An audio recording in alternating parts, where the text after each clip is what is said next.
morning. Let me take a quick straw poll. This is election day. How many Obama fans do we have? All right. How many Romney fans? Who is tired of election commercials? No. All right. Me too. I'm going to play a quick clip and then I'll get into the presentation. Let's see if this will work. Everybody hold your breath.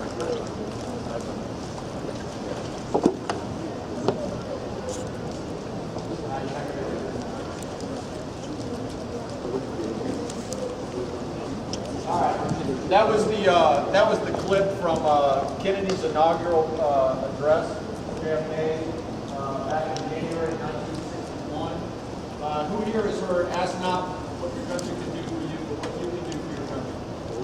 All right. Very famous quote. That was the quote. And it speaks to kind of the theme of what I'm going to be talking to you about this morning. And it's the idea that serving through providing leadership, but then flipping that around and having a leadership style that's based on service. And I'll explain that as we go forward. So a little bit about myself and why I have this perspective, why I do what I do. When I was a senior in college, I had the opportunity to be elected president of the student body of my college. And it didn't go so well. I'll tell you right now, I was not a great president of the student body. I kind of knew it at the time. I knew I had the ability to get myself into leadership roles, but I wasn't always clear on what I wanted to do once I got there. And so as I was looking at things to do when I got out of college, I knew also that I wanted to serve my country. So when I married up the fact that I knew I could get into leadership roles, I didn't know a whole lot about leadership, and I knew I wanted to get better at leadership, and I wanted to serve my country, the Marine Corps seemed like a pretty decent next stop after school. And so that's what I did for almost 9 years. And I had the opportunity to serve in a lot of different places. I went to the Philippines, and Korea, and Okinawa, and Norway, and spent time in Hawaii and all over the country as a Marine. And learned quite a bit about leadership, which I'll speak to in a second. And when I got out of the Marine Corps, I really didn't have an idea what I wanted to do. And I was lucky enough to fall into healthcare as a career path, which is a career that's largely based on service. And I've been very lucky to be able to make a living doing this, where I get the opportunity to not only lead, but also to serve. And I'll explain that a little bit. So about the service that I provide today, what I do today. Well, I'm part of Mercy Health Partners. Mercy Health Partners is 157 years old. Back in 1855, actually it was October 28, 1855, 4 gray nuns. Now, who has the stereotype in their mind of a nun being someone who's older? Okay. Well, the oldest of these 4 gray nuns was 29. The youngest gray nun was 18.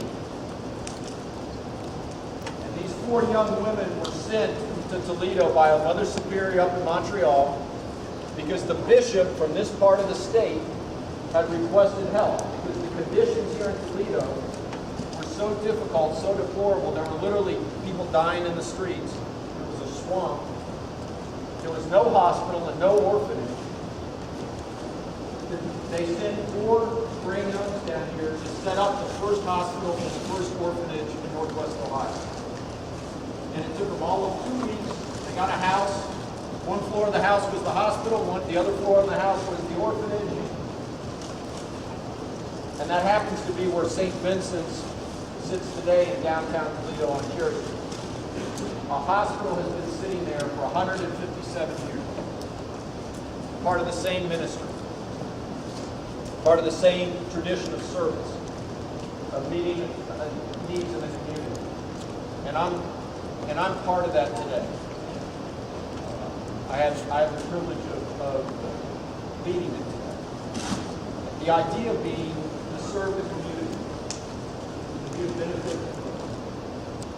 Now, who here has ever visited or had a family member in the hospital? What's that like? Scary? Scary for the whole family? One of the things about my job is, if at the end of the day I do my job well, hopefully nurses, doctors can do their jobs a little bit better. They can take care of people at a time of need, a scary time, a difficult time for a family, and maybe their experience is a little bit better. Maybe we treat them a little bit better. That's one of the things about my job today that I really enjoy, is that idea that at the end of the day, if I do my job well, somehow, some way, people benefit during a time of their lives that's scary and difficult, and not always something that otherwise they might remember favorably. So for me, my personal mission, i.e. the idea that I'm serving, is aligned with the organization's mission. The mission is service. And that's really important, and I'll tell you why in a second. So why are you interested in leading? You don't have to answer. I'm assuming because you're here, at least some of you had the desire somewhere down the road to be in a leadership role. And people lead for a lot of different reasons. Some people lead because they want to make a lot of money, and they figure that being in charge of folks gives them the opportunity to earn more money. That's okay. We live in a capitalist society. That's part of it. Some folks decide to lead because they just like to be in charge. That's their personality type. They're involved with something, they want to be running. There's a certain group of folks out there like that. Okay. Some folks want to lead because they want to make a difference for the better.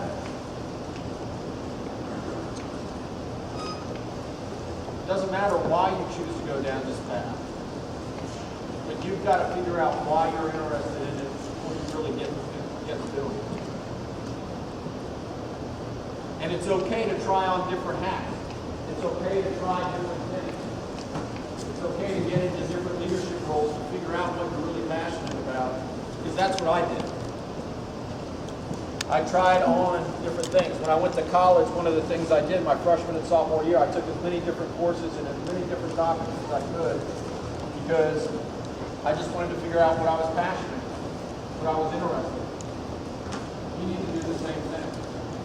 Because the places where you find out your interests, where you find your passion, where you find that you really enjoy doing it, that's where you have an opportunity to lead. That's where you have an opportunity to make it. And whether that's in sports or arts or politics or business or some not-for-profit organization or getting involved with the Humane Society because you love animals, whatever the case is, where your passion is where you have an opportunity to make the biggest difference. Where you have the biggest opportunity to make a difference is the place where you have an opportunity to lead.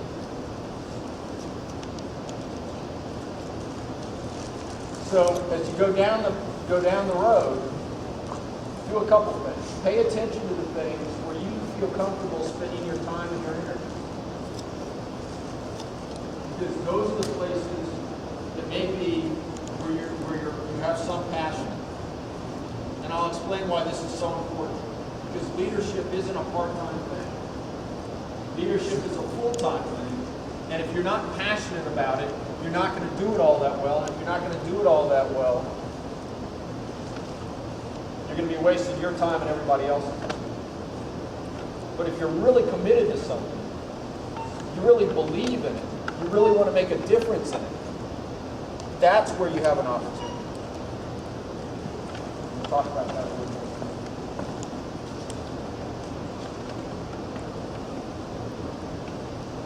There are a lot of great causes out there. I listed off some of them a minute ago.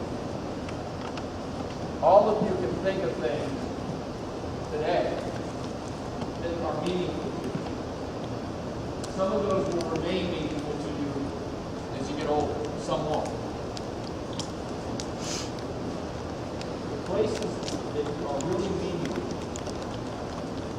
where you can feel yourself get really engaged when you start talking about it. Those are opportunities.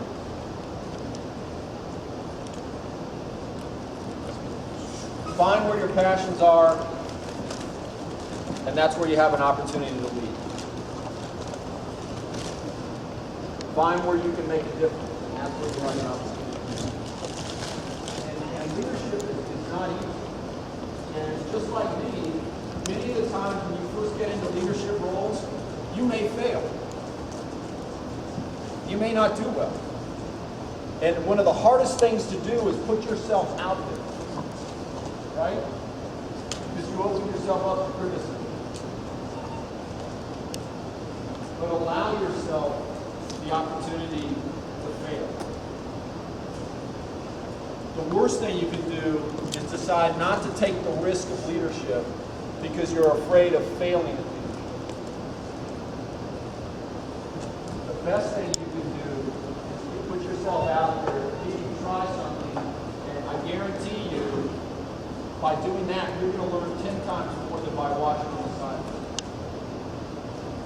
How many of you are athletes in the room?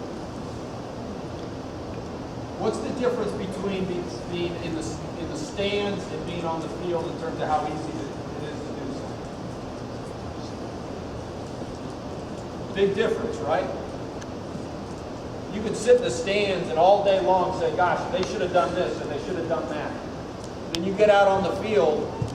You know what? It's a lot harder than that, isn't it? Leadership's the same way. The easiest thing to do is to sit in the stands and point at somebody who's trying their best to lead and say they should be doing this and they should be doing that. You know what? Put yourself in the chair. Put on the hat. Wear it for a while. See how it feels. And you know what? You'll find that things go well, some things don't go well. You'll learn from it. Leadership is like anything else. It requires time, it requires energy, it requires trial and error, it requires learning. The first time you took a math test is a little different than when you take a math test today, right? A little different level of ability. If somebody handed you a math test from 5 years ago, do you find it easy today? I hope so. Yeah. Leadership's no different. Leadership is absolutely no different. You have to continue to do it and learn from it. And over time, you will get better at it. But if you set yourself up with the expectation the first time you put yourself out there, and the first time you give yourself an opportunity to lead, that you're going to do everything perfectly, you're going to set yourself up for failure. Because you won't do everything perfectly. I don't do everything perfectly today. I still learn every day. It's about getting out there, and it's about going out and doing it. It's going out with a sincere desire to make a difference with whatever you're leading.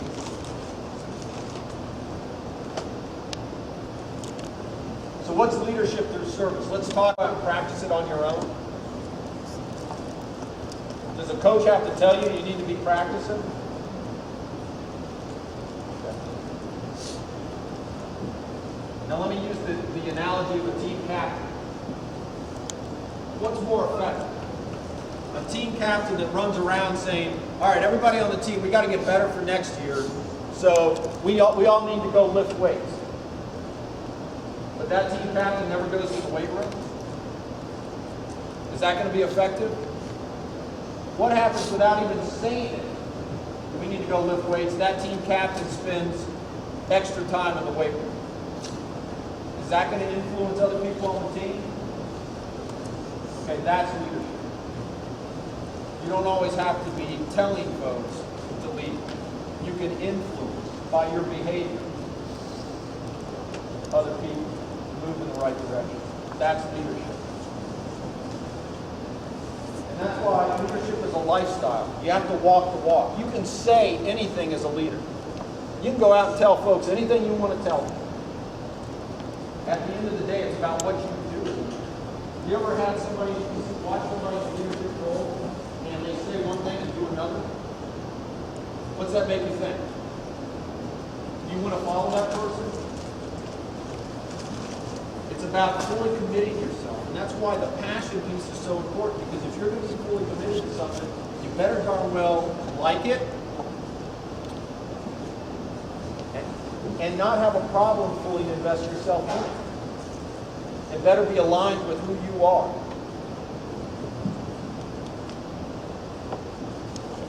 Your investment into whatever you're leading will be copied. We already talked about that.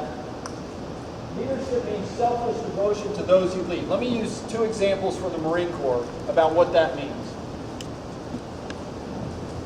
When you're with a group of Marines out in the field, you're training someplace, food is delivered to the unit. Food is brought out to you. Who's the first person to eat? Is it the leader? The leader's the last person to eat. The first person to eat is the youngest, most junior Marine there. And then it goes up from there. What does that communicate? It communicates that the leaders care about the troops so much so that they're willing to wait. And maybe you haven't eaten in a couple days, so it's not always easy to wait. But as a leader, you wait. You're on a long march. You're walking 20 miles with all kinds of equipment on your back. You get a break during the march. Does the leader say, sit down? No. You get up and you check on the folks in your unit. You make sure that they're drinking water. You make sure they're eating something. You make sure they're taking care of their feet so that they don't get blisters, so they can keep walking.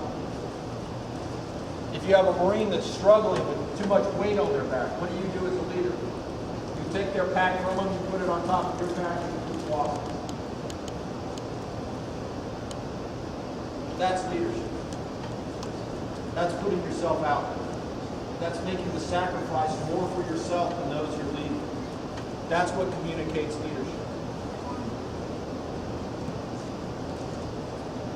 And then finally, you will experience setbacks as a leader. No matter what you're trying to accomplish, if it's worthwhile, it's going to be tough. And if it's tough, you're going to have periods in time when not everything goes right. If you're not fully committed, if you're not passionate about it yourself, what's the easiest thing to do when times get tough? Quit? Yeah. But if you're really passionate about something, should you quit? Are you going to quit? No. You see it through. And do people, the folks that you're leading, when things are really difficult, what are they going to pay attention to most of all? Your attitude. If you're the first one, put your head down, say this is really tough, this stinks, this isn't going right. Guess what? You've just given everybody permission to do the exact same thing. But if you have a positive, upbeat attitude, an attitude that no matter what happens, we're going to see it through, we're going to get this done, we're going to be successful, other people will see that and follow. You set the attitude. And attitude, more than anything else, is the most important thing in leadership. Because I go back to, you can say anything you want to say as a leader. It's what you do. It's how people perceive your actions. It's how people perceive your attitude that will make the difference. Because they'll perceive in a heartbeat if you're insincere or you're just putting on a show. Can you ever tell that? Yeah. So it's about serving those. Now I'm going to read this to you. This is a poem by Mother Teresa. It's one of my favorites, and I think it speaks to what I'm talking about. People are often unreasonable, illogical, and self-centered. forgive them anyway. If people are kind, people may accuse them of selfish, ulterior motives. Be kind anyway. If you are successful, you will win some false friends and some true enemies. Succeed anyway. If you are honest and frank, people may cheat you. Be honest and frank anyway. What you spend years building, someone could destroy overnight. Build anyway. If you find serenity and happiness, they may be jealous. Be happy anyway. The good you do today, people will often forget tomorrow. Do good anyway. Give the world the best you have. It may never be enough. Give the world the best you've got anyway. You see, in the final analysis, it's between you and your God. It was never between you and them anyway. Thanks so much. What questions do you have for me?